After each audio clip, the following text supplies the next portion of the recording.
So, welcome everybody. It is a beautiful sacred Sunday morning.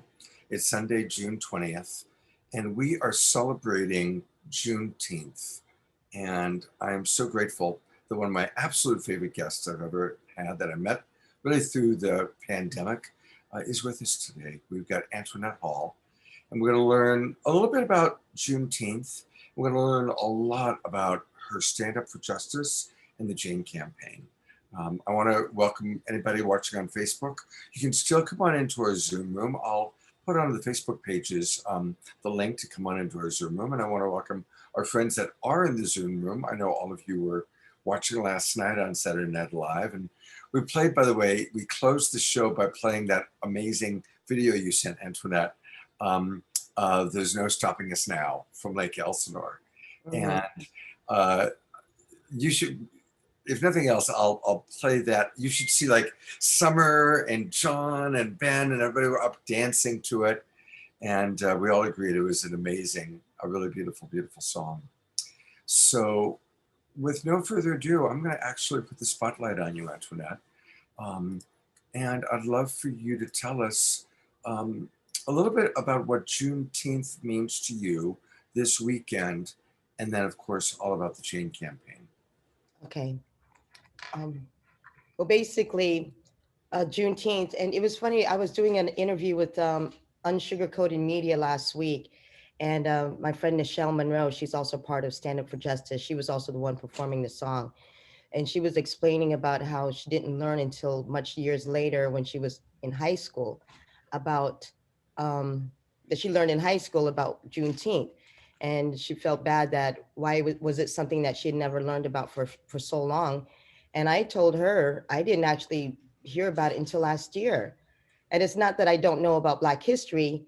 I just never really heard much about that. You know, there was a lot of different things that we didn't learn. We actually had to kind of like search out our own history that was never really taught in schools. I went to 14 different schools growing up, from grade one all the way up till high school. And it was all across the country and in some different countries as well. And it was just really amazing that how much, other than we learned that we were slaves long ago and that Martin Luther had a dream, and then that was just about it. And then everything else in between, I had to kind of find out on my own. That was one of the reasons why I have my last name, even though my last name is Hall. I always kind of felt like that's my slave name. I wanted to be Antoinette X, like Malcolm X.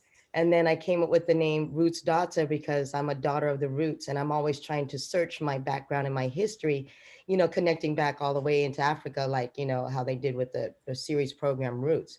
So Roots Daughter, so I'm a daughter of the roots. But it was through reggae music I really started to learn. That's what made me read the book, Malcolm X. It made me read about all the different people that I didn't know, like the destruction of African civilization. Nature Knows No Color Line by J. Rogers. That was a really amazing book as well. And I didn't know that we had such a rich history that was never taught to us.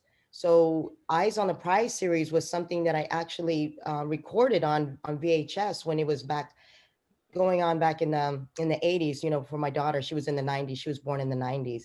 But I felt that she was never really going to get the right education as well too. So I made her watch this series called Eyes on the Prize. It's a 10-part documentary series on PBS about Black history. This is where I learned about Emmett Till. This is what I learned about um, the Black Panthers. This is where I learned about the Southern Poverty Association and everything else. So I was like, wow, this is so much that we never knew and we were never taught. And because I did lose my father when I was 12, I think there was a lot of things that he would have taught me, but I didn't really get a chance to know. But I did know that he was trying to educate people while he was in the military because he had my mother knit those red, black, and green, the Pan African color TAMs, and she had to make them for all the other guys. He said, listen, we have to move above our station because there was this like, why are Black men in the military, especially during the 60s, because he was serving during that time in Vietnam, that we're only airmen and we're only at the bottom level. He's like, we need to become officers. We need to sit there and move above the ranks. We have to, empower. But they kind of thought that he was being belligerent. They wrote him up, because They thought he was they didn't really like that he was banding the black servicemen together, And then when I looked at some of this stuff, um, he also had things that like the government was watching the Ku Klux Klan. They had a lot of films. They were being observed. They were being watched. They knew exactly what was happening, but of course, they weren't allowing the public to do different things. So I lost him when I was young. I was only about 12 years old, and then he was only 36 when he passed away. They Well, were being observed. They were being watched. They knew. Oh, was that a repeat? Yeah. Anyway, so learning about Juneteenth, we've always thought that we were freed, during the Emancipation Proclamation, that Abraham Lincoln signed, but it wasn't like that was signed and then everything was fine. What actually happened, it was like it wasn't until 2 years later until they actually sent the army in, and there was hundreds of thousands of slaves still working in Texas and in some of the other states as well too. So it wasn't just Texas. Texas was the last ground. It took them, a few years later for them to actually come all the way through and sit there and free everybody. That's why we call it Freedom Day. Even though I know, like, they signed it into laws, Independence Day. I'm like, that's not the same thing. July 4th independence was like we were gaining our independence from England. We were gaining our independence from the tyranny of the monarchy, of that, of all the excessive taxes to support the royal family. That's Independence Day.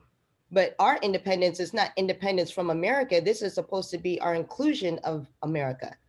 So it's really our Freedom Day, not that we're separating over here. It's just that we are now finally, this should be the time that everybody says we're all Americans, down to the very last single human being, that everybody, nobody is a slave, no indentured servants, no, there was indentured servitudes. There was a lot of craziness going on back then, even with the Chinese and stuff. So it's like, this is now freedom for everybody.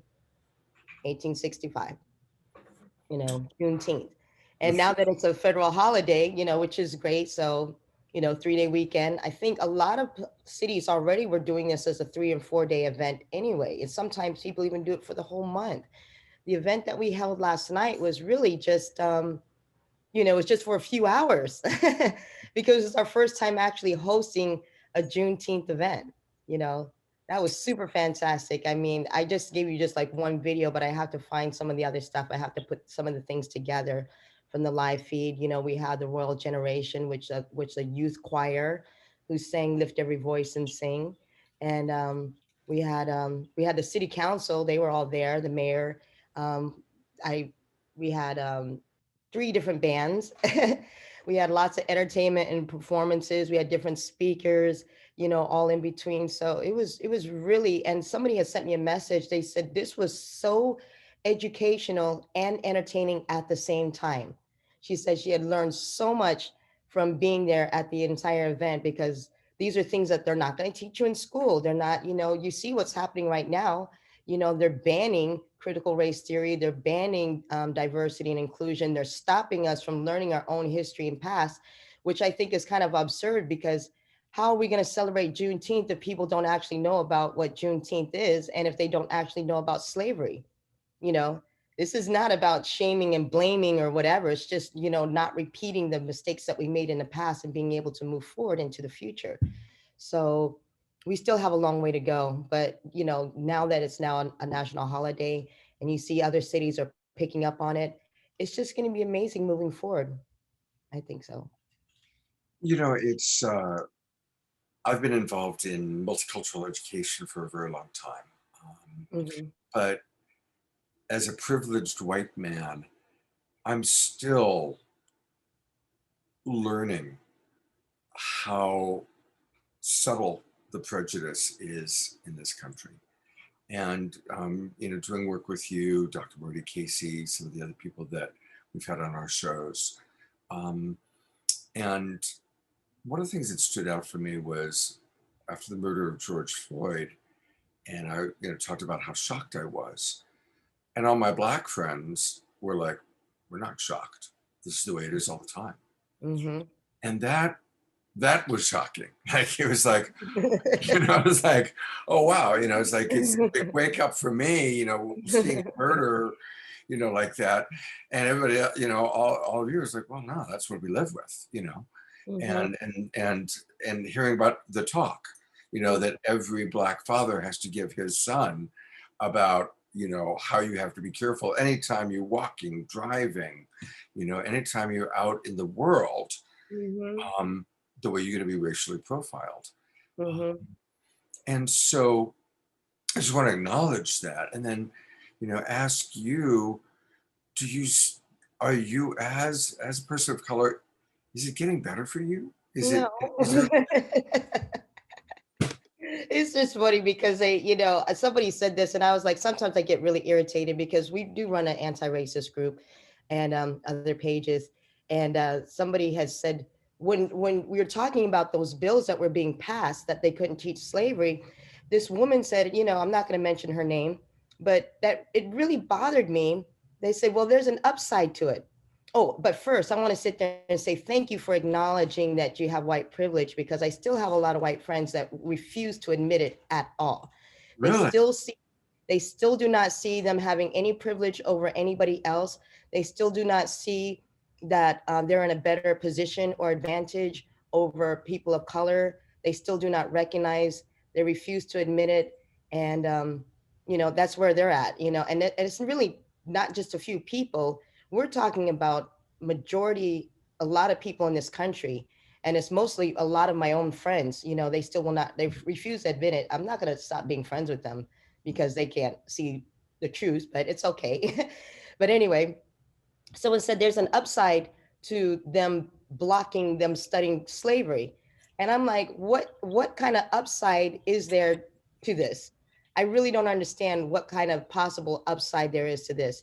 Nobody is going to be looking for, they thought that they're going to go and look for the information themselves because they're being prevented from knowing about it. I'm like, when does that ever happen? Nobody's been looking at Black history all this time before, so why would they start now? They're not curious. If they're not interested, they're not interested. And if they are interested, then they will be interested and they will look it up. But the thing is that if it's not being presented there, so it's hard to see that upside. So it kind of reminds me about the well-meaning and intentional white people that sometimes just don't understand. It's like, I know they meant well, but also at the same time, they're not realizing and contributing to, by being not being anti-racist.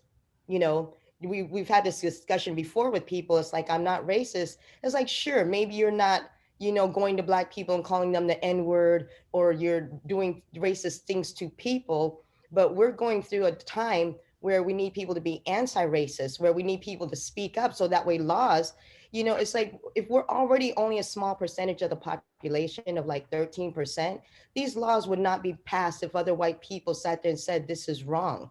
They need to be anti-racist, and they have to speak up and sit there and say, we need to learn about this history as well too. By them staying silent or not saying anything, these lawmakers are going in there and they're preventing our history from being told. These lawmakers are going in there and stopping us from voting, from having our votes count. So this is where we need people to be anti-racist, not to sit there and say, well, I'm not racist. So basically, that's just still supporting white supremacy, Yeah. by not being involved and not participating, by not being able to recognize privilege.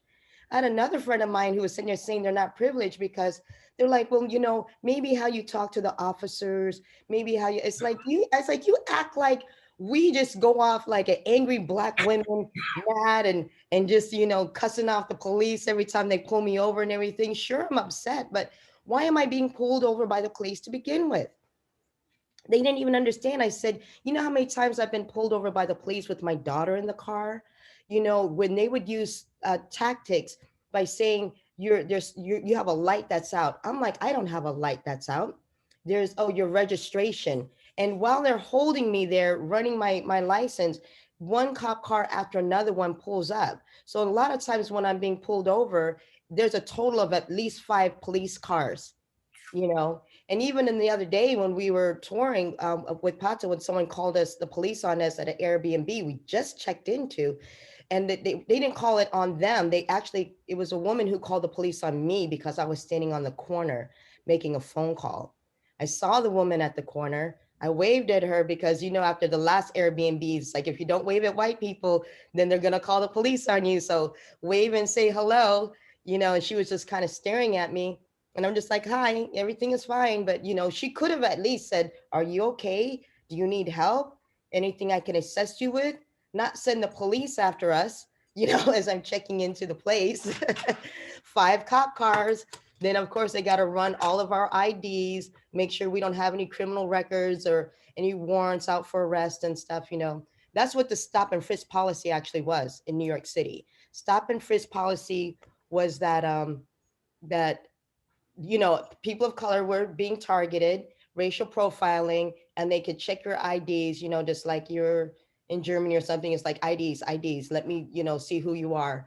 And this happened to hundreds of thousands of Black people in New York City until the Supreme Court just actually found it unconstitutional, that they were breaking our civil rights. And then after all of those people they were stopping and frisking, it turns out it was like 1% of anybody of any criminal activity or anything. So, and it was horrible. Those times were very horrible until 9/11. And then 9/11, they weren't just after us, they was after all the Middle Eastern looking people, the Sikhs, the Indians, the everybody that looked brown was being targeted by the police. You would see them on the ground all the time, face down, all the taxi drivers, all the police, they were just rounding everybody up. And then I found out too that they actually had quotas. They had to meet a quota of how many people they would stop and frisk. Oh my God. Yeah. If you didn't come down there, you would be reprimanded. So they was going after everybody. They would catch us on the bus and the subway. You could be walking down the street. My daughter, I would be walking down the street and the police would stop us. I'm like, seriously, I'm 5 feet tall. you know, I'm not threatening. They called the police on me. The police pulled me over when I was in the back of a taxi cab, thinking I was holding up the taxi driver. I'm like, I should be worried because of all the assaults on women taking taxis late at night in Brooklyn. He should be worried about me. It's astonishing. It really is astonishing. Because obviously I'm 65. I've never experienced anything like that. Not Mhm. once. Never. Never. Really? Right. Tall white man. It helps out, right? There's Oh, white privilege. There's white privilege. I never. Eleanor writes, mhm. "Thank you, Antoinette. It's people like you that helped me to realize my white privilege, even at the age of 79. Well, better late than never. God bless you, Eleanor." Wow. There's another piece of the two things about racism that I want to bring up. One is anybody watching and you wonder, well, I'm not racist because I don't use the N word. Hmm. When you're on the street and you see someone, a person of color, do you see a person or do you immediately say, oh, it's a black guy? Hmm. Oh, it's a Mexican chick. Just right there, to what degree do we automatically categorize certain people based upon their race? And Mm. that's just an important thing to notice, not even to judge yourself, but just to notice that, right? Hmm. It looks like you want to say something about that, Antoinette. Well, no, because it for me, like colorblind, people always use the colorblind thing, saying I don't see color and stuff. But the truth is, we do want you to see color. You do want people to sit there and say, okay, I see a person of color. I see a yellow person or a brown person or a black person or a white person. It's like, I want to see you and I want to see your culture and I want to see your diversity. We don't want to sit there and say everybody's the same because everybody's not the same and we're not all treated the same. So I would rather sit there and say I do see a black woman and appreciate that, and say I do appreciate this Afro-Asian woman. I appreciate that. I love, if I see a white person, if I see you, I would sit there and be curious about your culture. Is that like Greek? Is it, are you coming from the Viking clans? A little bit of that history, or or different things, because I think history is fascinating. I think culture is fascinating. Everybody has something to celebrate with the culture and diversity, so there's nothing that people should be ashamed about it. But Black history is not the same as white culture, or when they sit there and say, well, we don't have White History Month. It's like white history is all year, every year. We do Black history because that's the only time you'll allow us to talk about it, because we're actually not included in it for the rest of the year. Yeah, Nobody's being left out. I really have no problem with getting rid of that, but we're not there yet. So, but Black history should be as part of American history throughout the entire year. But absolutely. since they won't, just like the same thing with affirmative action, I don't really agree with that either. But the thing is, if you didn't have it, they wouldn't even hire one Black person. But the problem with affirmative action, once they've hired that one Black person, they're done. I've met my quota, even though everybody else is still qualified and has the expertise. They don't have to hire any more people of color. If they were really talking about equality, they would not look at the names. They would assign everybody a number on the application, not even a male or female name. It's just like 1 through 10. Look at the 1 through 10 applicants and sit there and see who's the best qualified and the best for those positions, and just do it that way.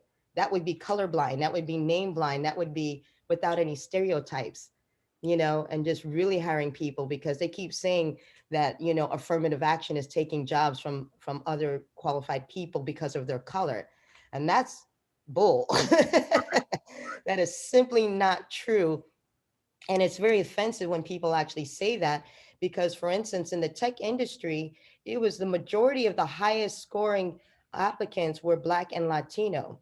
They were killing that market of Silicon Valley as students.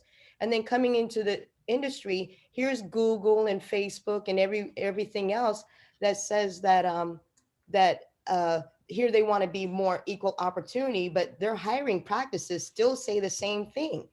Is very small percentage. If they were hiring based on qualifications, they would have a lot more Black and brown people in the silicone industry. But instead, they have maybe the one token, and then the few other Black people or brown people are going to be like janitors or administration, very at the bottom of the totem pole. So they have a lot of work to do. And then I don't know if you've seen, like during the George Floyd, all these companies, these big banners and everything. We support people of color. We Black Lives Matter. We are committed to raising, the equity and equality. But what have they done? They made their commercials. They're still not hiring. They're still not donating. They pledge hundreds and hundreds and hundreds of $1 million, and they barely kicked off and started doing anything. I feel like I have to go after these corporations myself. That's another reason why I started Stand Up for Justice as an organization. Waiting on all this red tape and all this hoopla and all this mouthing and talking is crazy. What are these organizations doing? It's like we're supposed to be doing this stuff now. I feel like I need to go after T-Mobile. You promised this. After the NAACP, you promised this too. You made promises to the people and to the communities. Verizon, you kept saying you were going to do all these things. So where are these things that you're actually doing? You know, and it's like, somebody give me a contact, because I'm going to hit them all up. You made promises and you haven't kept those promises. So everybody thought things were getting better because the world noticed what happened with George Floyd. But those things have been happening year after year. I mean, look at how many deaths happened after George Floyd. This is continuing to happen every single day. So nothing has changed as far as the temperament of the people and the mentality, until we actually start to go from protest to policy. If we're not changing the policy, the police are going to continue to do what they're going to do until somebody actually says a law, it's against the law for you to do that. You know. We we played the beautiful video that you and Pato put together about Stand Up for Justice. And Mm-hmm. there's a sequence in that video where it starts with George Floyd's name, and then another name, and then another name, and then another name. And then it's unbelievable the number of names Mm-hmm. that fill the screen. Yeah, it just kept popping up and everything. And I've seen this from many years. I mean, I was in New York when Amadou Diallo was shot 52 times. I mean, they went to the wrong house, the wrong door. His daughter was standing behind the door. There was bullet holes on the bottom of his feet. They kept pumping bullets into him even after he was down on the ground. Who does this? This is like absurd in other countries.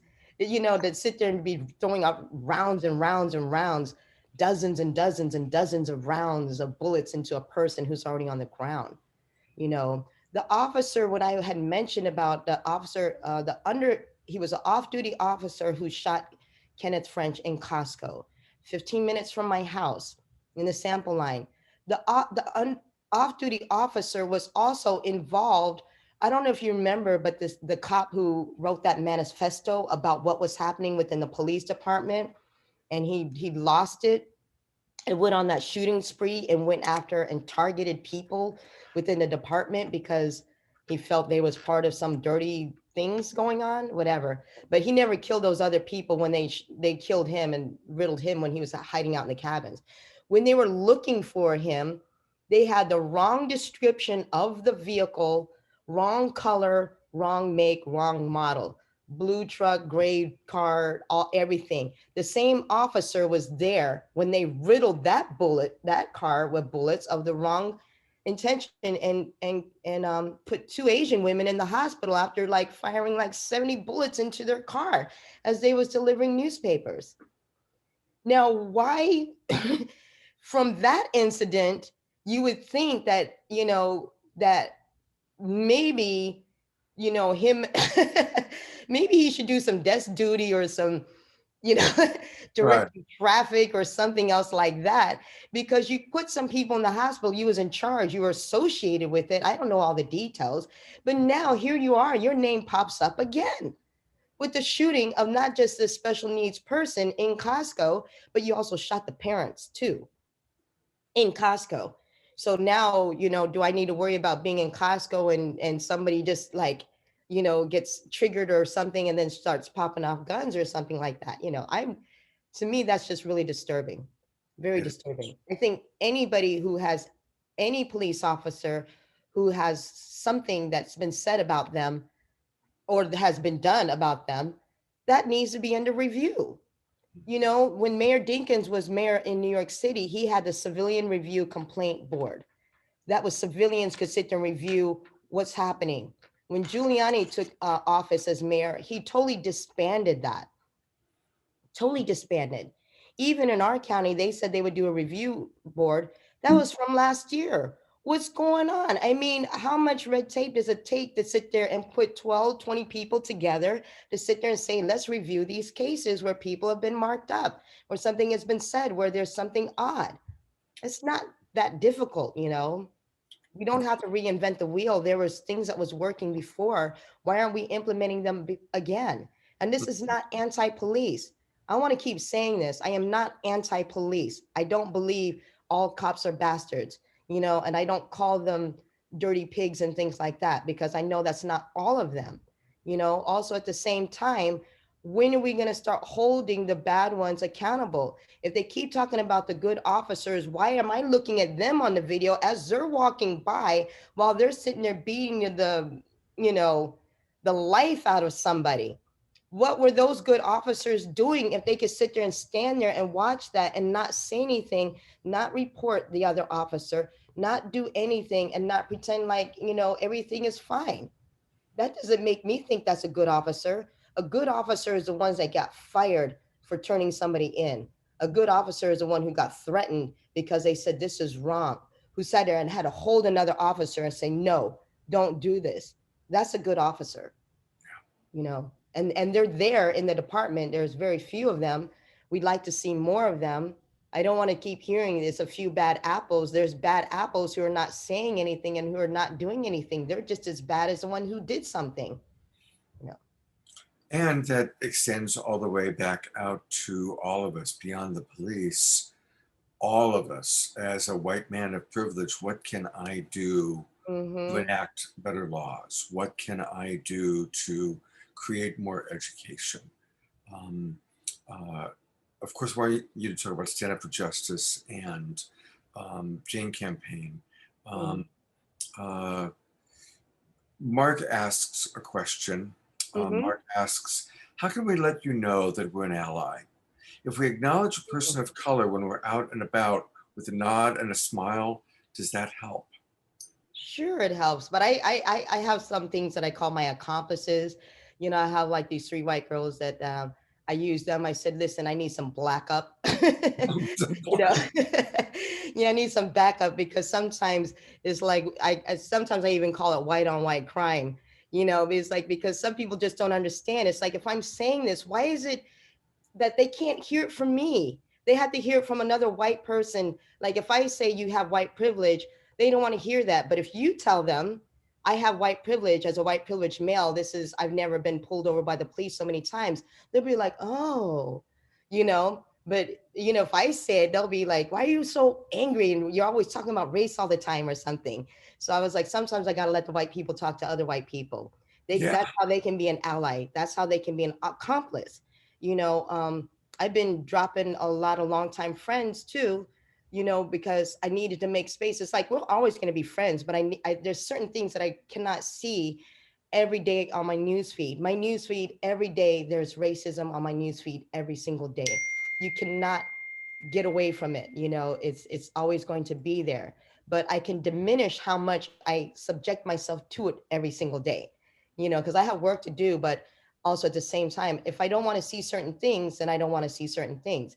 Sometimes it can be a very innocent that it can be very innocent that they're not saying anything racist, but their friends are saying racist things.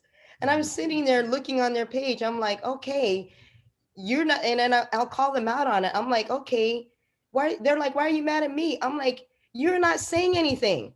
Just Mm-hmm. because you didn't say anything racist, you're allowing people to say racist things on your wall, and I'm seeing this in my news feed. This is what I don't like. This is what I don't like. Call them out for it. And they're going to sit there and say, you know, I don't believe that and I don't agree with that. I know, but they don't know. You know, how's that helping me? You're going to sit there and send me a private message and tell me you don't believe that and you don't support that, but yet you're not saying anything publicly. You need to let the whole world know that you don't support racist statements or racist acts or whatever. You know, I'm calling you out. And if you can't do that, then I don't want to see it on my news feed. I'd rather see somebody who's going to be more, you know, as an ally, as an accomplice, and make rooms for them. Because, you know, on the Facebook, you can only take 5,000 friends. So I'm at that limit. I have another page. I've got another 4,000 following. Let me make space for somebody who's going to be my black up, who's going to be an ally, who's going to be an accomplice. You know, it's like everybody else who's my friends, we can still hang out. We could drink wine, we can go have dinner, and we can do whatever. I'm not going to be mad at people for whatever, but I don't want to see this stuff on my newsfeed anymore. I need to sit there and keep my mind focused and straight and have self-care for myself so I don't become that angry black woman. Right, right, right. Well, here's somebody from Black Up to provide Black Up. Here's a true ally. You remember Trish, of I course. do. She's so awesome. She is so She is. And, you know, I want for Trish to share with you and especially with our audience the course that she's taking right now. mhm. So, Trish, I do need you to unmute. There you are. Hi, Scott. Hi, Antoinette. I love you so much, and I'm loving what you're sharing in the world. And I'm also really frustrated about that the allyship conversations have to come. I mean, I'm upset with it, and I know that it's true that the allyship conversations have to come from white voices, and Mhm.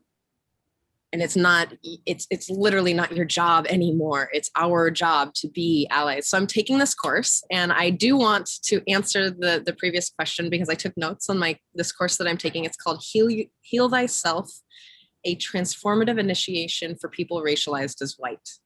And a woman named Reverend Bridge Feltis has created this amazing course, and it does go through history, and it goes through the constructs, the social constructs that are created to keep us oppressed. Race, class, gender, sexuality, like we're literally looking at everything. So this Would is you like to pull it up? Here it is. it's rememberinstitute.com. Mhm. If you go down a little bit, Scott, you can go, you'll see which, like this is the one coming up soon in August. And right now there's a great discount, and it only kind of increases as it goes, but it's really phenomenal. Scott, can you actually get into the course? It's giving me, I can go to campus menu, campus lobby, courses. Yeah, go to courses. And then click on the Heal Thyself 4. Let's say see, help, hear myself. Not that one. 13, 14. Yeah, go right there. Click onto it. Oh, so 14, not 4. Oh, yeah. Explore this course. Okay, here we go. A little bit, because this is, if you want to know what it's about and what you get, so here's the details. You get a 15,000 year history of race, metaphysical practices. So it's really bringing in the conversation of mind, body, spirit, the interconnectedness of humanity, the impact of white supremacy on humanity, patriarchy, capitalism, white feminism, womanism. We're literally dissolving these ways of oppression that we don't even know that are there. Like if you want to take this course and you want to be an ally, this is like, if you want to be a true ally, it's really starting with yourself. And I'm gonna say yes, be nice to everyone, but being nice isn't good enough. Mm-hmm. Being nice is if you want to actually change the world and be an ally, this is really important to actually dissolve your racist beliefs inside of yourself as a white person. Mm-hmm. Yeah, that's awesome. And if you guys remember when we had Alexandra Lewis, so Alexandra Lewis offers these courses as well throughout the year. And you know, she does it also from a spiritual background. And same thing with me. That's another reason, like from the approach of the work that we're doing, we have to do it from a spiritual perspective, you know. So and even though there's been people who are atheists who are mad, um, you know, it's like the work still needs to be done. You know, just because I'm a nonviolent person and I'm a peaceful person, you know, I'm not going to sit there and mash things up, even though I'd like to, but you know, my spirit won't allow it. And my spirit also won't allow me to be destructive. You know, my spirit will only allow me to sit there and say, how do we rise above? How do we spiritually get motivated to sit there and see human rights as an issue, is a spiritual issue, and it's a human rights issue. It's not even a political issue. Yes. You know, so I always want to sit there and come from that point of view. One quick thing, I see something in the comments here. Scott, you are a person of color. You're American with certain countries in your lineage. You're light brown. You're not white. Right. Black. But I just want to answer that. I'm not going to read the whole thing, but the thing is, it's not about, sure, nobody is 100% anything.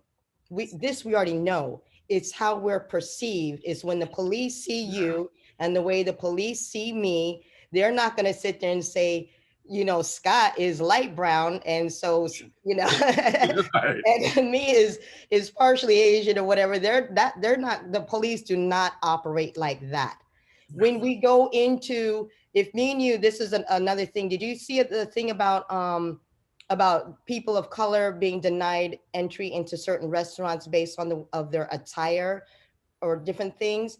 And one person was sitting there saying, well, all these white people. So this happened to me in the UK, and where I was trying to get up to this bougie rooftop, and I said, they said I could not I could not come in because of the way that I was dressed because of my trainers. Now, my trainers, they call them sneakers. I had on Skechers, and they're Skechers. They're simple, plain black ones. They look like very nice shoes. After I, you know, fought with them to get up in there, they let me in there. I looked at I took pictures of everybody's shoes on that rooftop. All white people, all in janky jeans and ripped up sneakers, ripped up jeans and sneakers. Here I am. It's like, I know I have to dress a certain way. You know what I'm saying? Because of my color, I have to dress a certain way. I cannot go in jeans and hoodies and this and that, because they will already start to profile me. The way they singled me out and tried to sit there and deny me service when I was the best dressed person there. I was looking fly on that rooftop.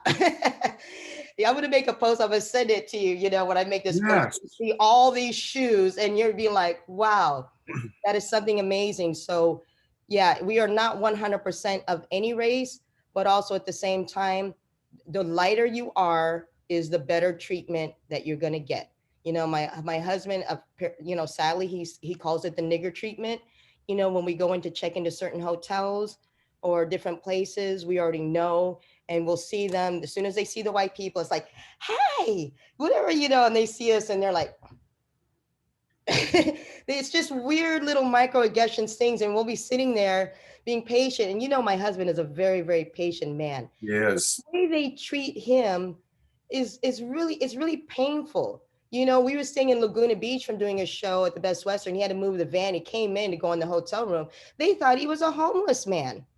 They told him the breakfast is only for guests who are staying. And he's like, you see my card?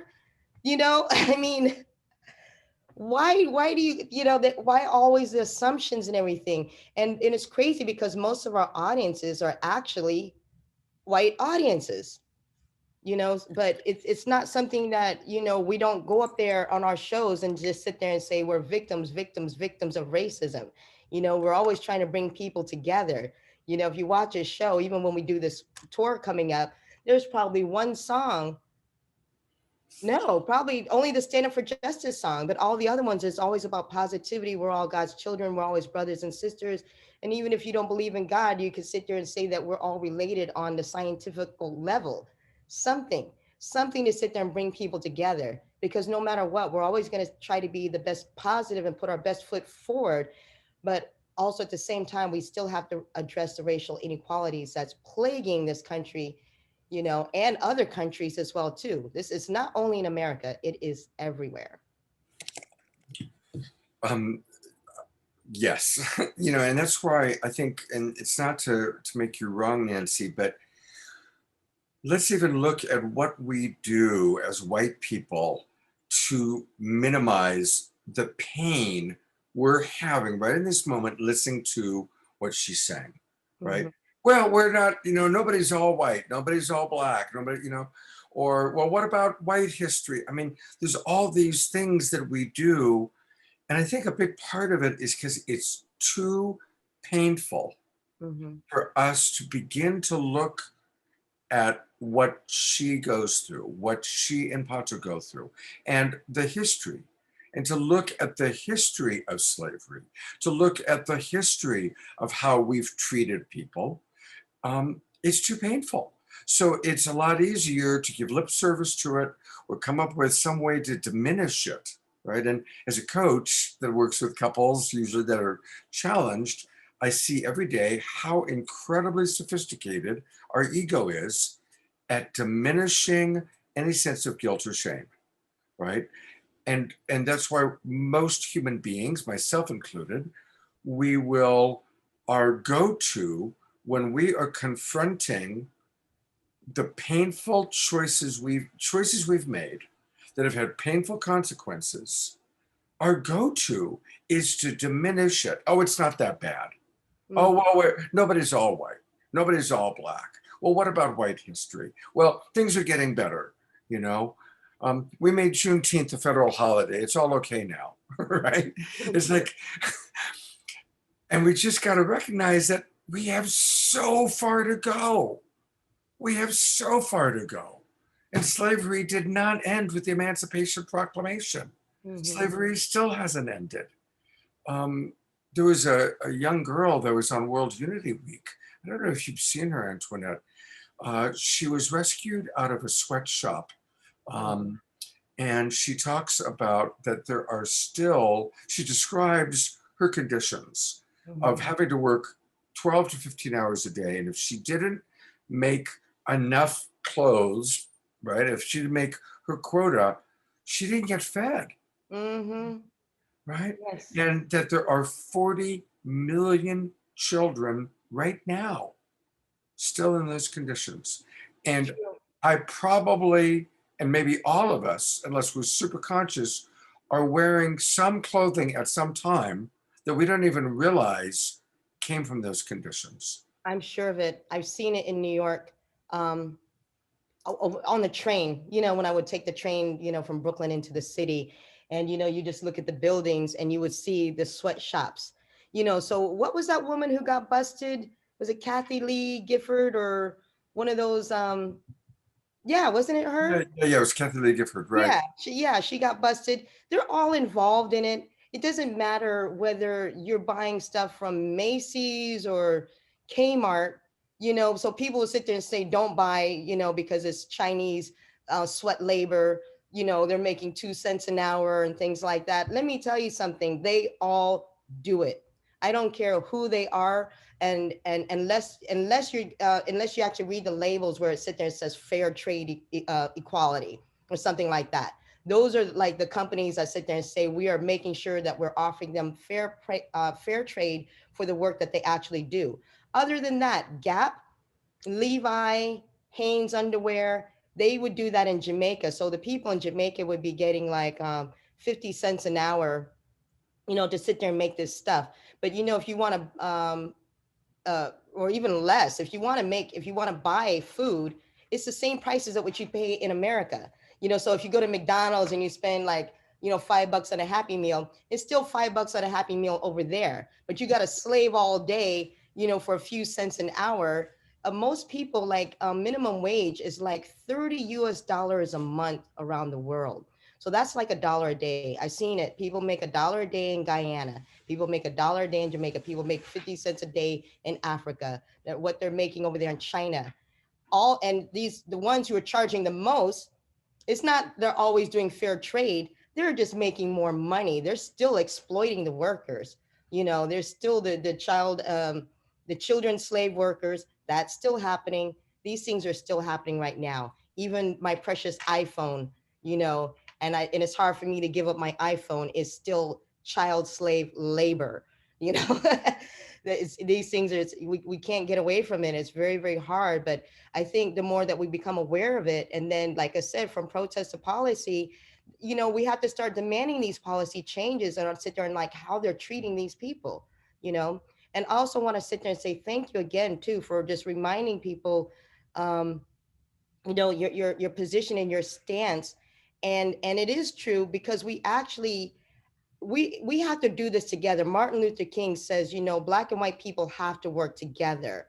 And part of that thing is also as a healing thing, and also to help people from white people heal because they're going through so much shame and guilt, and they're going through all the shame and guilt. It's like we never said you owned slaves and that you was whipping people, so telling me that you didn't own any slaves or your ancestors and you had nothing to do with any of that was not the issue.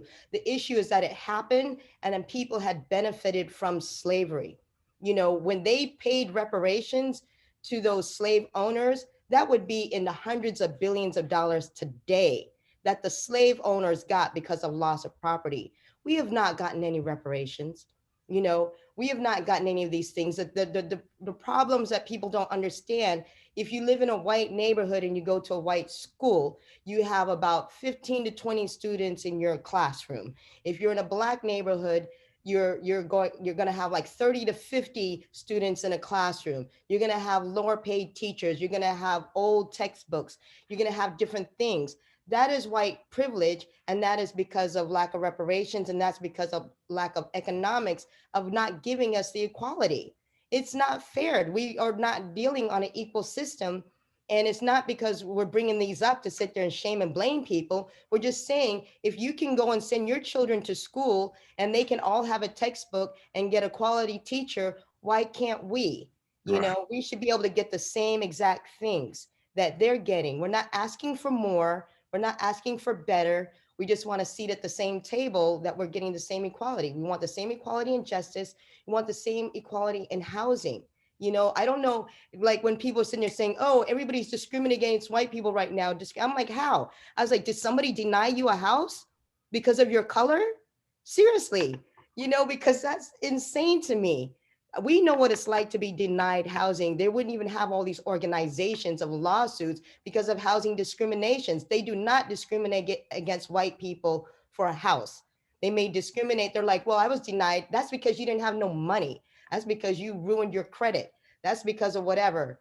Because people, like my husband, who makes sure his credit is totally on point, you know, they would deny him to live in a certain neighborhood or a certain area. So that's where we're talking about. That is what white privilege is, to be denied housing, to be denied education, to be denied justice and equality. So while everybody else is living, the whatever kind of life, and it has nothing to do, it may have something to do with money, and sometimes it doesn't have to do with money. It's just being able to be afforded the same opportunities as everybody else is being afforded based on when they see you. We just want to get the same treatments or opportunities. This is so important. And every time I have you on our show, I so appreciate how you speak to these points, and you do it with so much love. You don't do it, even as you're telling the stories about the ridiculous things that happened to you in Pato at the hotel or whatever. There's never a victim feeling. There's never even it's more of a WTF kind of attitude. Yeah. Right? Yeah. Trish, I would love to, because you put a couple things in the chat box that I think are really valuable, and that is maybe to talk a little bit about whitewashing, and I think for you or I to talk about whitewashing as opposed to Antoinette would be a little more powerful. And I know you've learned a lot about that in the course you're taking, and I'd love to put the spotlight on you for a moment about that. What I notice in our spiritual community, I love you all, I just want to say, and what I'm noticing is that we spiritually whitewash a bunch of things. We do this to each other around like doing the it's all good and just positive thinking all the time. Like that's also spiritually like bypassing something. What I'm specifically wanting to talk about is spiritually whitewashing, which is also the same as it's like the all lives matter movement. It's peace. So when we don't acknowledge someone's experience on this planet, Antoinette has her experience. She has it. I'm not going to deny that. And so when we say things like, oh, we have to dissolve race, well, yes, we are trying to do that. This is the intention. We're going in this direction. Yes, this is it. But when we say things like that, it totally just disregards her whole experience on this planet. It's not okay. This is not okay. We don't just take someone's experience and be like, oh, Antoinette, that doesn't happen to you. No, it fucking happens to her. No longer take someone's experience and just tell them and gaslight them. This is not happening anymore. We cannot spiritually bypass, and we cannot spiritually whitewash history. And what I mean by whitewashing, the history that I learned in the US is whitewashed. It's from the white supremacy savior viewpoint, that the white man is the savior and he's come in and done all these amazing things. And if you actually want to read what truly happened for everyone else, a couple books. There's so much information out there. Go take that course or read Ronald Takaki's A Different Mirror. Like, there is so much information for you to really educate yourself on what reality looks like right now, and not to take it and be like, oh, it's all good and it's all spiritual and we're all the same people. Yes, this is the truth. We're trying to get there. But the way that you're whitewashing it is just going to suffocate the conversation, the movement. I'm a little feisty this morning. It's early and I only had one cup of coffee. I appreciate it. You go, girl. I love that.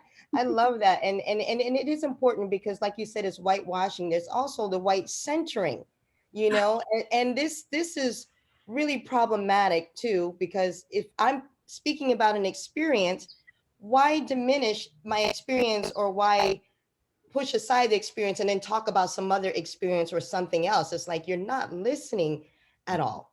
We're telling people you're not listening, and please don't ever compare anything, because it's another issue I have with people, is like to the N word, or whatever you're going through, with your mask or your vaccines or whatever and things like that. Please do not compare yourself to the N word or to slavery.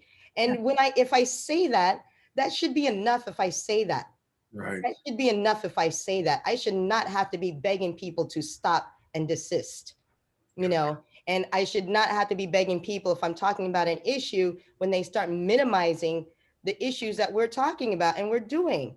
It is exactly what I said it is. Trish mentioned it briefly, but let's just work with it for a moment.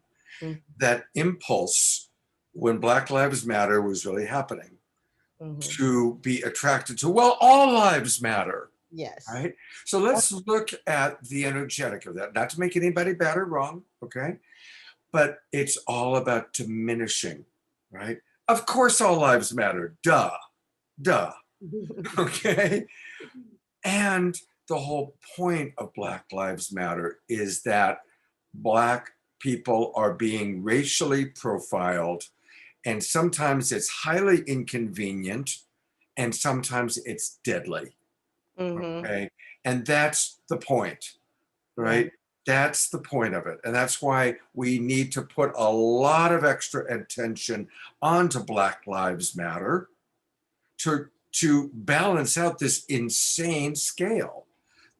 One of the examples being, and I'm sure that you probably can speak to it more intelligently than I can, Antoinette, the insanity of incarceration of young Black men.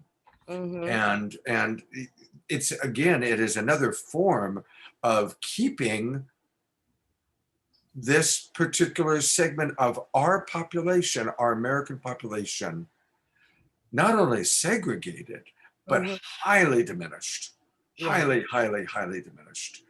And it's painful for us to look at this, and we must, because it's so out of balance. So yes, all lives matter. And it's time for us to put as much attention as we need to on Black Lives Mattering until there is no longer deadly racial profiling going on. Thank you for saying that. Thank you for saying that, because, you know, like you said, and I don't know how many Zooms we've been in for how many years, where the message is we are all one. Yes, we are all one. I don't think we need to beat that into anybody's head anymore, that we're all one. If we are all one, you would show me how we are all one. Right. You would be telling me what you're doing to make sure we are all one people, you know, because we're not being treated as all one people. Telling me is one thing. What you're doing, what are you doing to ensure that we are all one? You know, to ensure that our kids are going to be safe, that we're going to be safe, you know, and that we have equality and that we matter, you know. And I love everybody's sentiments because they are beautiful and they're innocent and they're sweet, but that is not the reality. Telling me how much we're all one. I don't need to hear that. And also, for my other white friends who are out there who are watching, if there's Black stuff that you want to share, you need to be sharing it with your white friends and family. I already know. Sending it to me in my inbox. Trust me, you know, that I'm not the one who needs to know. Share it with your friends and your family and put it on your wall, you know, that they're the ones who need to hear. That's how you guys can sit there and help me, by being an ally and an accomplice. And if any of your friends say anything racist, call them out on it, check them on it, let the world know that you do not stand for it. Don't do it privately, do it publicly.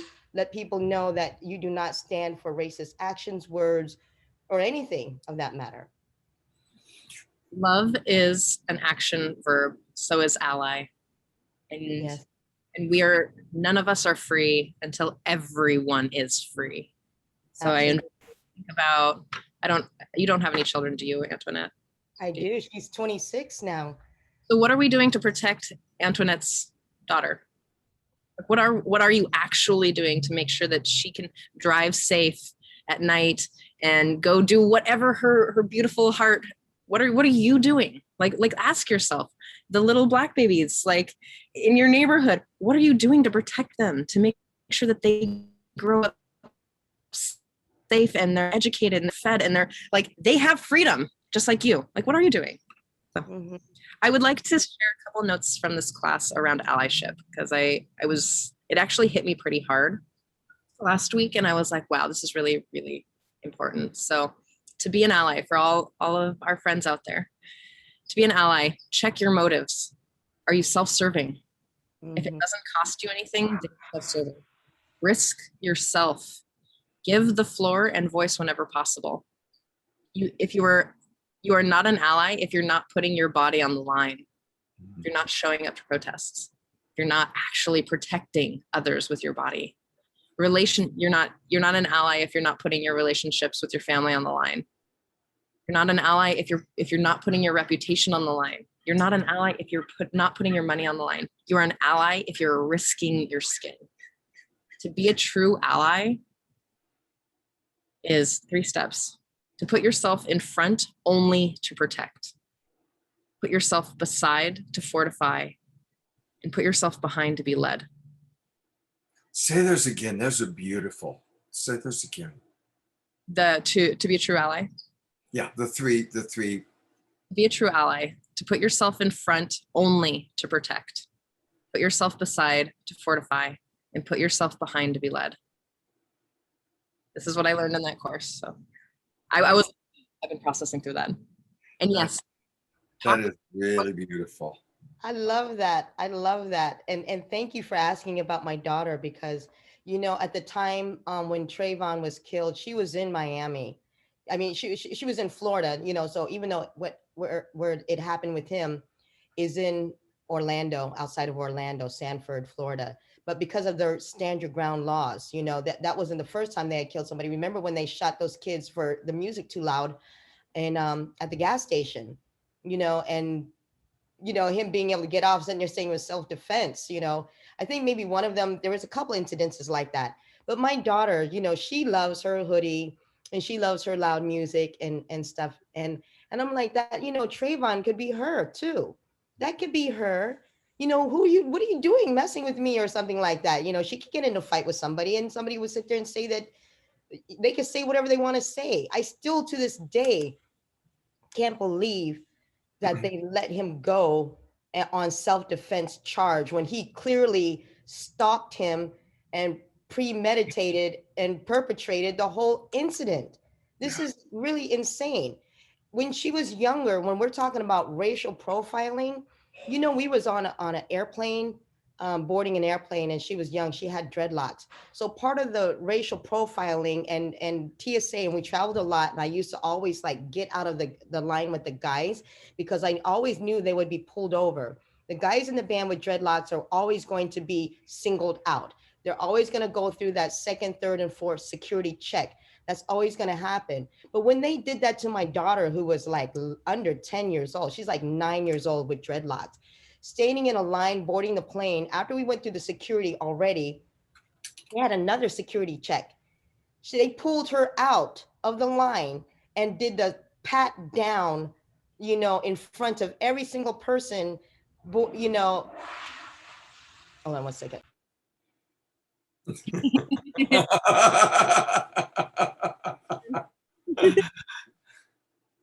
All right, pardon me. Anyway, they pulled her out of the line and singled her out. She was traumatized.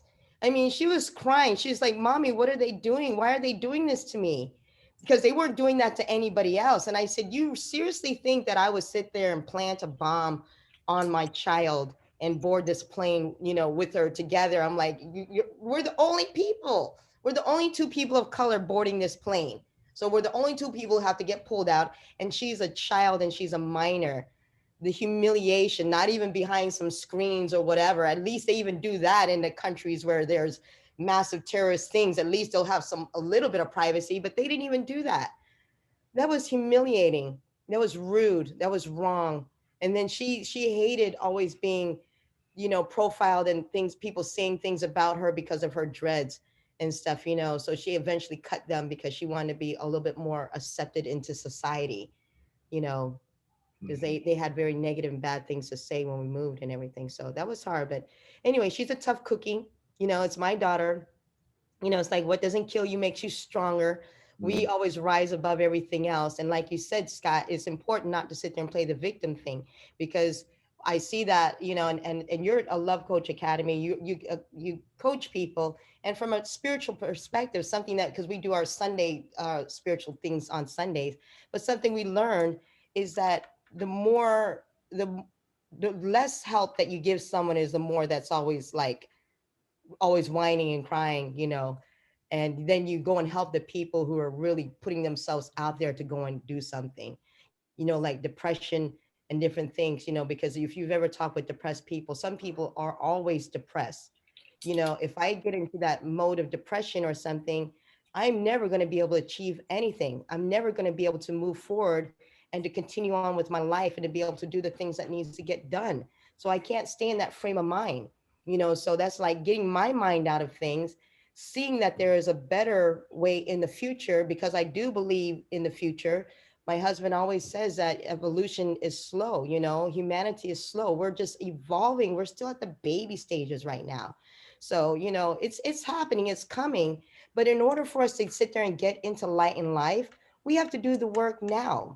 So even if I don't see all the major significant changes within my own lifetime, if we continue to do the work now and plant the seeds and educate every single person, Scott already says he's got white privilege. Trish is already learning her anti-racism. That's 2 people already. Now we got 200 million more to go. But that's 2. That's a 2. That's a start. And then hearing you guys say that, you're going to affect so many more people already. So I feel good about that. I feel positive about that. Not positive in like how the world is, but because I see individuals who are making the moves and the necessary steps to make things better. Thank you. You guys are awesome. As Gandhi said, nonviolence takes a very long time. I want to let people know about a couple of really important things. Pato and Antoinette are going on a tour. And I'm going to post in a moment all the places you guys are going to be playing. But Trish and I are really excited because you're coming to our neighborhood. You're coming to Lake County on Saturday night, July 17th. And so here is our idea, which I'm announcing live. We would like to dedicate Saturday Night Alive on July 17th to social and racial justice. Really make that the whole topic. And my thought is I'm going to actually rent a room at the resort where you're going to be staying, the Canocti, right? I'm going to rent a room and we're going to do Saturday Night Alive. Now your show is at 4:00. We're going to do Saturday Night Alive from that room. That's where I'll kind of be hosting. And we're hoping you and Pato will drop in and spend a few minutes with us live. And we're going to bring a lot of our friends to see you play. And that's an idea that I had, and I'm wondering how that lies to you. You love that idea? I love it. I'll be there. Yeah. Great. Are we going on 4 Not sure, but I'll find out. Cool. We'll work on Pato. We'll bring a lot of people to your show. And speaking of the show, I'm going to pull up a few things, and then really important because we want to support the Jane campaign. But real quickly, here is on screen share. Oh, lost it for a minute. Here are all the places that you're going to be playing. Look at this incredible tour. It kicked off on Friday night in Lake Elsinore, and look at all these shows they're doing.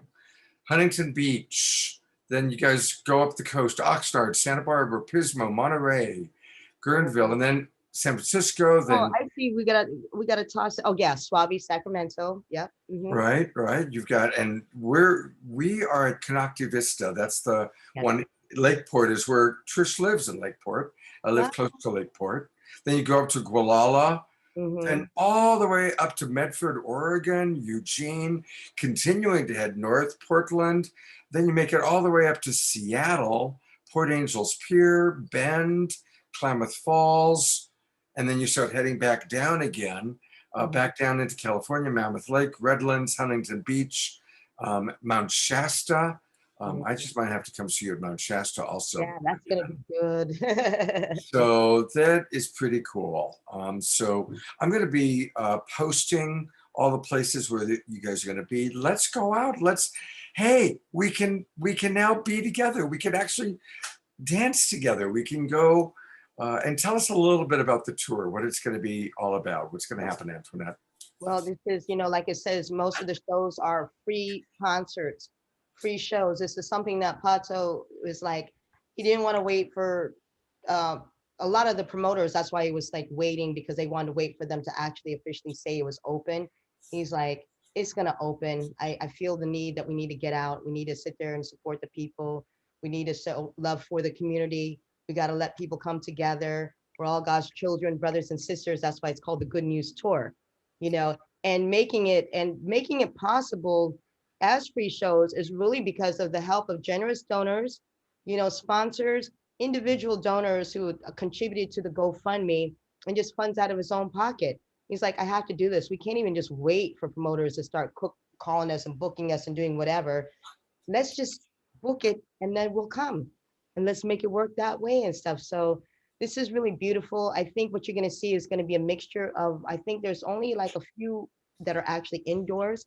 Most of them are actually outdoors, which is awesome. So there's plenty of social distancing, and the fun family free shows, all ages can come. That's another wonderful thing, because a lot of times when we were on the road, it was always like in nightclubs at midnight, 2 o'clock in the morning. And it's like, well, the kids deserve to be able to enjoy the music and their shows. And if you've seen what I've seen during the last few years, these are some of these kids when they were little. Now they're like skyrocketed. They've just grown. I think COVID just made everybody grow like 10 feet or something, but they've grown. But them coming to a Banton concert has allowed them to express themselves, to share their joy, to be inspired by something positive. And then it's like, if we're sitting there sharing the youth, that's why I'm not worried about the old dogs anymore. It's like we got the youth who are coming up thinking about humanitarian issues, who's thinking about their brothers and their sisters, who's thinking about the environment, who's thinking about the global community. These are little kids that were thinking this, seeds being planted in their heads from these shows. And then as they're growing older, they're keeping that same mindset, because if you know anything with working with children, it's not always the parents and the teachers that they listen to, but it's actually through the music. It's what they hear in the music. And we Yes. have to deliver a different kind of music without the profanity, without the cuss words, without the vulgarness, without the derogatory nature of stuff. So it's like they're easily influenced. So let's influence them with something positive. You can see 4 generations at a Pato Bantan concert. Great grandparents, grandparents, parents, and children. You can see them all there. You can I, see all races, all colors, all sex, all religions, all everything. It's open. It's truly a rainbow tribe. It's like everybody is always welcome. Everybody always feels loved, and you just feel a very family oriented type of vibe when you come to a concert, and it's participatory. I cannot wait and to actually meet you guys. And Yeah. in Lakeport, where it's going to be, I've seen concerts there, and it's beautiful. It's outdoors. You'll be playing outdoors with the lake, Clear Lake, right behind you. Right. So it's beautiful, and it is a lovely and summertime. So it's going to be awesome. So Excited. all right, now I want people, please, we started last night, and I asked Antoinette to create a new GoFundMe so we could track who in the Global Peace Tribe is supporting her. And so we started last night, and it's Stand Up for Justice. And please, let's all support this really valuable organization. And we raised $740 last night. It's a start, but it's just a start. I want us to continue. The overall goal is $5,000. And so I'm going to continue to promote this campaign all summer long, because I want us to reach our $5,000. And those watching, I want to recognize most people watching are watching the video replay. So even though you're not with us live, please come on in, donate. I will thank all of you. It's the Stand Up for Justice, the Jane campaign. It's really important. Please come in and donate, and tell us a little bit about this campaign, Antoinette. This is awesome. So as I had mentioned earlier, so my friend Jane, and actually I'm going to send you the video because this was the speech that I actually gave yesterday at the Juneteenth, the other night at the Juneteenth event. My friend Jane, um, she she moved from Long Beach to Lake Elsinore because her son is autistic. He's big, black, autistic, nonverbal, non-responsive. So sometimes he would kind of knock out the window or something. But when the police would get called, they would get called, and her fear was that one day they would actually kill her son because he's not responding and he's not understanding what they're saying. So she moved down to Lake Elsinore so that way she could be around more family, more family, because our part of our spiritual family is kind of worldwide, but some people like to be close to us. We always have things that are events at our home. Our house is always an open house. We've always taken people in, taken people out, just open it up for everybody. It's a very fun time. If you ever come down to visit, you're always welcome. I'm a Thank you. great cook.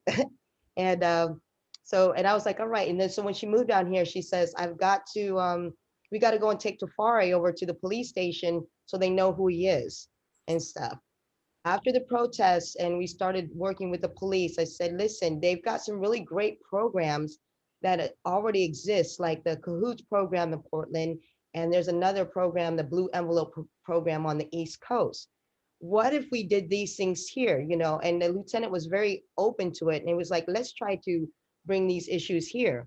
The additional registry program is where the addresses are flagged. So if the police do get called, they're not just going in there guns blazing.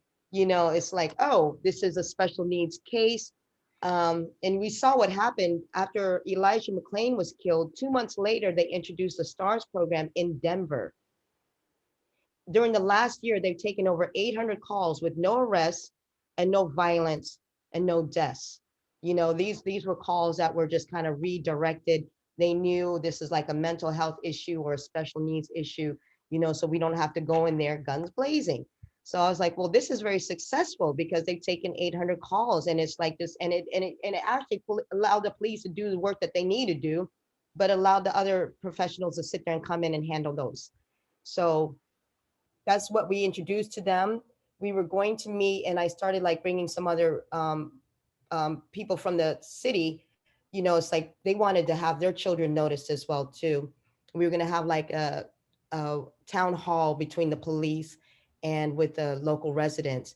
And that was because my friend Jane was like, well, this is great, but I need to know what kind of training do they have? Because when I did ask the captain, he says, well, the reason that happened, he says, in LA County, those police officers aren't actually trained with special needs. They don't have to go through that type of certification, but they say they have to do it within our county. That was the issue. They said every police department has their own, you know, resources, whether they do that special training or whether they don't.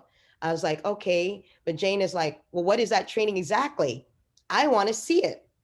I want to know what it is, because everybody says they know how to work with autistic kids or special needs, but they really don't. So she goes, I want to see what the training is. I was like, you know something, you're right. I don't know anything about this kind of stuff. This is where I need to get the other individuals involved as well too. So we've been working on this for a year.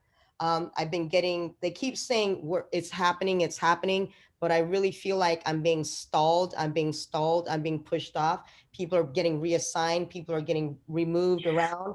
And I'm like, okay, so you said all this because you just, you know, wanted to just keep me at bay. And I haven't really gone after them.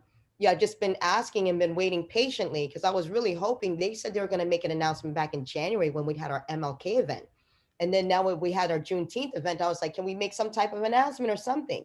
No. So it's like, so what are you guys really doing? Now, I was like, now we've got the hashtag Jane campaign. I'm trying to make this viral. Any type of issues regarding special needs in the police is like, we still want to use that same hashtag because we want to sit there and educate people and get them involved. And now I have to start to like deal with the city, deal with the police. And it was great working with the city for the Juneteenth event because now they all know who I am. They all know who Pato is. Now they all know who Jane is. I told the mayor and the next mayor, I was like, we have to talk. You will know about the Jane campaign. Everybody's going to sit there and know because we have to move this forward. All the talking, all the red tape, all the political stuff. I understand how things work. I'm not a child, you know, but like I said, we don't have to reinvent the wheel. This is something that if it can be implemented and done in other cities and states, it can be done here too. And not just within our city, but also our county and also our state. You know, so this Jane campaign is something that we're going to be working for the entire state of California before we go everywhere else and stuff. It's like, how are we doing police response from the special needs and how the police respond to them? You know, what does their training look like? Who is being sent out there? What are the precautions? What are the safeties?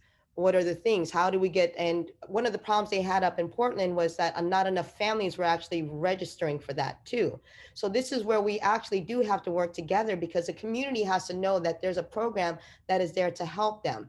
If you need your address flagged, if you need to be handled with special care, then they need to know these things, you know, and we need to have this as a Jane campaign because it's not an afterthought.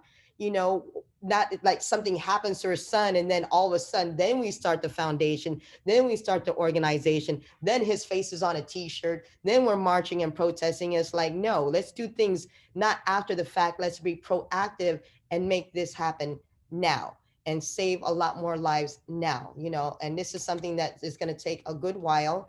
We've been working on it for a long time and we have to continue working on that. So I'm going to be asking people, we do our lobbying.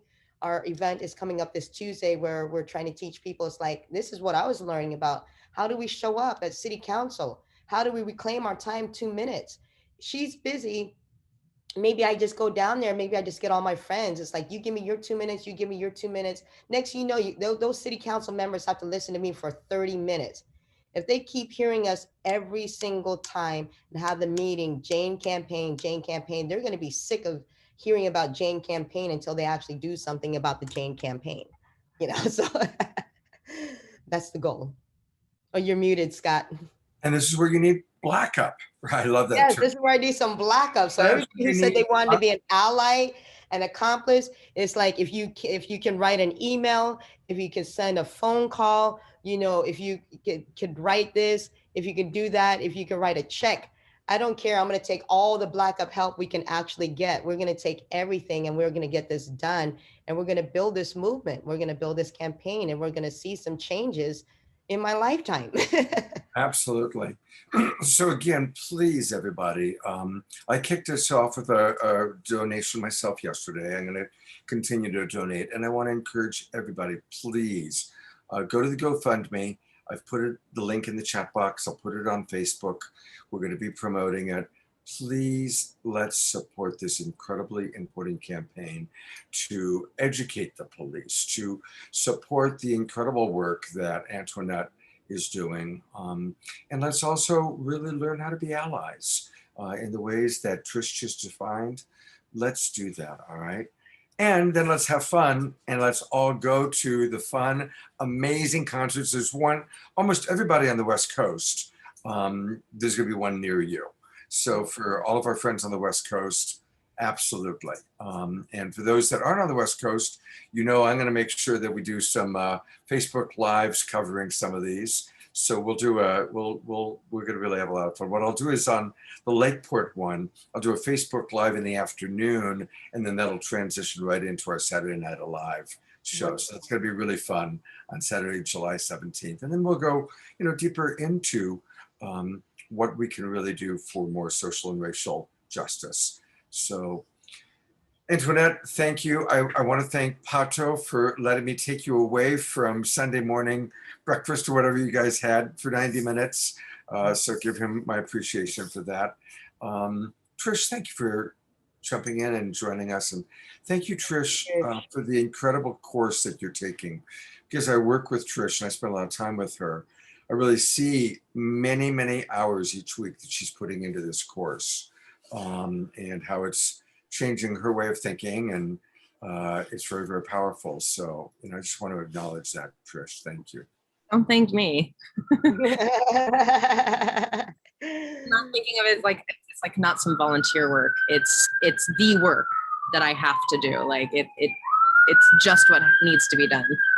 Thank Bridge Feltus and thank her entire team of like epic freaking teachers. And if you want to really thank me, take the course. Okay, and again, once again, I'll just go to it one more time. The course is located at the rememberinstitute.com. Rememberinstitute.com. There's another course starting up on August 18th, so there's plenty of time. Register now and go to rememberinstitute.com. Thanks, Trish.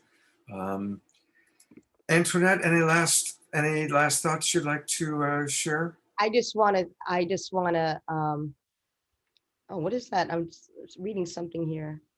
Okay. I just want to sit there. I want to thank you guys so much, for giving me this platform. And I remember from the first time I was actually on your show and I called you out, I said, listen, you need to have some Black people on here at least once a month or something. I said, it doesn't even have to be me, but it could be anybody. And you have honored your commitment. You have really given me a voice and a platform, because at that time I was just starting. You know, I was really just starting. I didn't have an organization, you know, all this paperwork just really just started happening recently, you know, that formally as a formal organization, but also with the work. And I said, this is going to be my work besides my musical ministry and stuff. This is what I'm committed my life to now, you know, and by seeing that you give me a platform and, you know, same thing with John and Summer by helping us amplify the voices when people kept trying to drown out our voices and try to silence our voices. You guys have really stepped up and amplified and helped me with that. So I really appreciate you guys so much, you know, and I can't wait until you actually see the concert and you feel the love and the vibe. It's going to be so on fire. It's going to be so memorable. Every time people go to a Pato concert, they remember it for years, for decades. It's unforgettable. In 4 weeks from last night, we Yeah. actually will be able to meet you in person. Yes, and Before hug, the hug, hug, concert. hug, hug. Yeah, absolutely. Big hugs. Hugs. Antoinette, thank you. Thank you for the life you lead. Thank you for doing it with so much love. Mhm. I so respect you and honor you.